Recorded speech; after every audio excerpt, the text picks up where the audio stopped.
Welcome to உபயோக சிந்தனை சிறுவர் கதைகள். தலைப்பு சிறந்த நண்பர்கள். வீடியோவை ஸ்கிப் பண்ணாமல் கடைசி வரைக்கும் பாருங்கள். கதை இன்ட்ரெஸ்டிங்காக இருக்கும், கேளுங்க.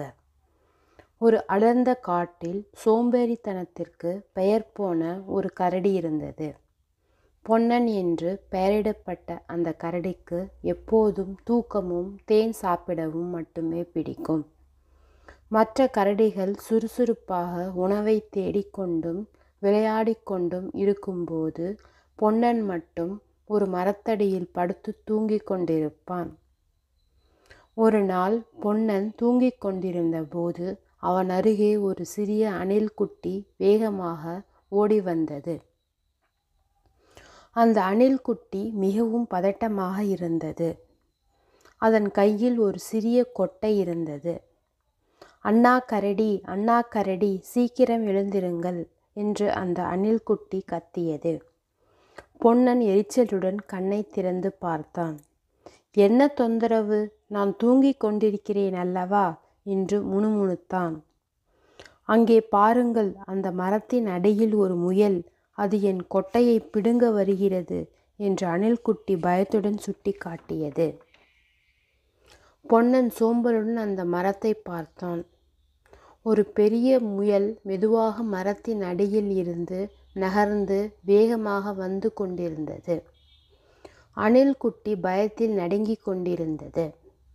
மெதுவாக பொன்னன் எந்த விஷயத்திலும் தலையிட மாட்டான்.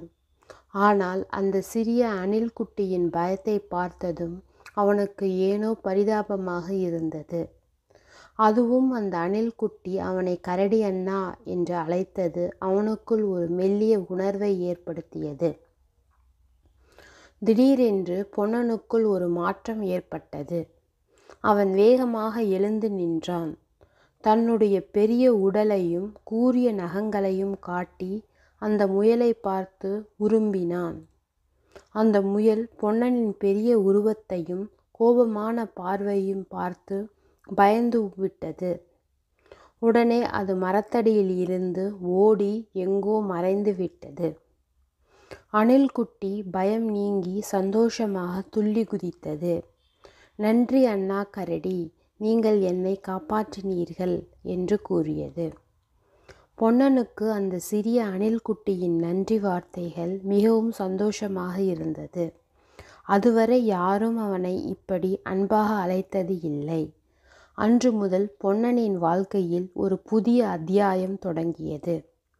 அந்த அணில் குட்டியின் பெயர் வள்ளி. வள்ளி தினமும் பொன்னனை பார்க்க வந்தது. அவனுக்கு கதைகள் சொன்னது, பழங்கள் கொண்டு வந்து கொடுத்தது. பொன்னனும் தன்னுடைய சோம்பலை கொஞ்சம் கொஞ்சமாக விட்டொழித்து வள்ளியுடன் சேர்ந்து விளையாட ஆரம்பித்தான். மற்ற விலங்குகள் இந்த வினோதமான நட்பை பார்த்து ஆச்சரியப்பட்டன. ஒரு பெரிய சோம்பேறி கரடியும் ஒரு சுறுசுறுப்பான அணிலும் நண்பர்களா? ஆனால் பொன்னனுக்கும் வள்ளிக்கும் இடையே இந்த அன்பு மிகவும் உண்மையானது.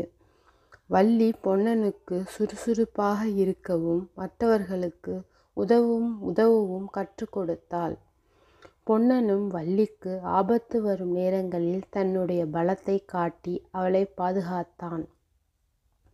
அவர்கள் இருவரும் காட்டில் ஒருவருக்கொருவர் துணையாகவும் நல்ல நண்பர்களாகவும் வாழ்ந்தார்கள்.